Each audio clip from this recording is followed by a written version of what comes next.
रामपुर के जंगल में टुनटुनी चिड़िया अपने पति कालू कौवे के साथ रहती थी। उसकी एक बेटी थी जिसका नाम उसने पिंकी रखा था। कालू कौवा जंगल से लकड़ी काटता और घोड़ा गाड़ी में लेकर उसे शहर बेचने जाता था।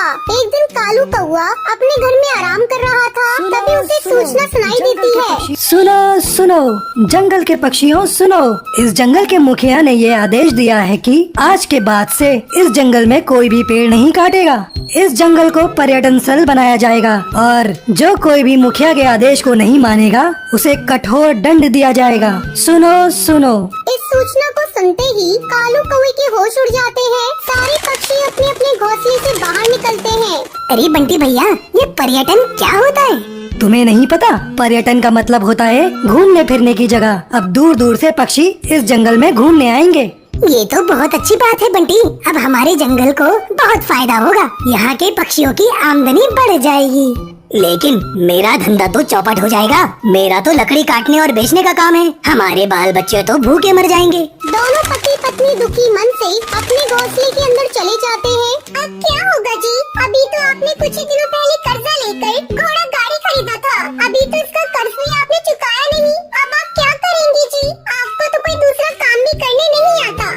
अब हम लोग कर भी क्या सकते हैं? टुनटुनी तू चिंता मत कर, भगवान एक रास्ता बंद करता है तो दूसरा रास्ता खोल देता है। इस तरह कई दिन गुजर जाते हैं। अब कालू कौवे के पास कोई काम नहीं था।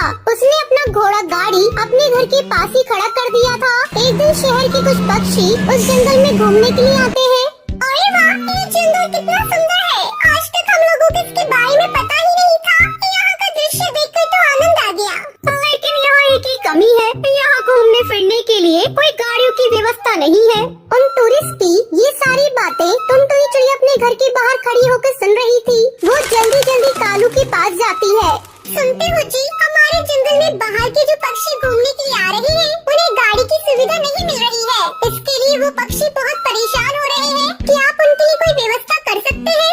मैं क्या कर सकता हूँ टुनटुनी? अपने पास तो एक ही घोड़ा गाड़ी था, वो भी आजकल पड़ा है। आप ऐसा क्यों नहीं करते? अपनी घोड़ा गाड़ी की मरम्मत करवा लीजिए और फिर पक्षियों को उसी से पूरे जंगल में घुमाइए।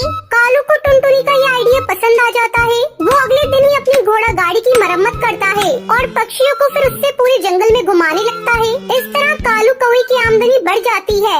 ये सब देखकर कालू कौवे का पड़ोसी चील जलने लगता है। एक रात जब सभी सो रहे थे, तब चील कालू कौवे की घोड़ा गाड़ी को पूरी तरह से बर्बाद कर देता है और उसका घोंसला भी तोड़ देता है। अंधेरा होने के कारण कोई भी चील को देख नहीं पाता। हमने किसी का क्या बिगाड़ा था जो किसी ने हमारे घर को तोड़ दिया और हमारे घोड़ा गाड़ी को भी। मम्मी, अब हम लोग कहाँ जाएंगे? हमारा घर तो टूट गया। तू रो मत बेटा, सवेरा होने पर हम कोई न कोई इंतजाम करेंगे। तब तक हम लोग इस घोड़ा गाड़ी के नीचे रात गुजार लेते हैं। पूरी रात वो लोग उस गाड़ी के नीचे गुजारते हैं। वो कालू जी, ठाकुर साहब ने इस जंगल में पेड़ काटने तक तो रोक लगा दी है। हम अपना दूसरा घर भी नहीं बना सकते? क्यों ना हम लोग मिट्टी का अपना घर बना के उसी में अपना गुजारा करें।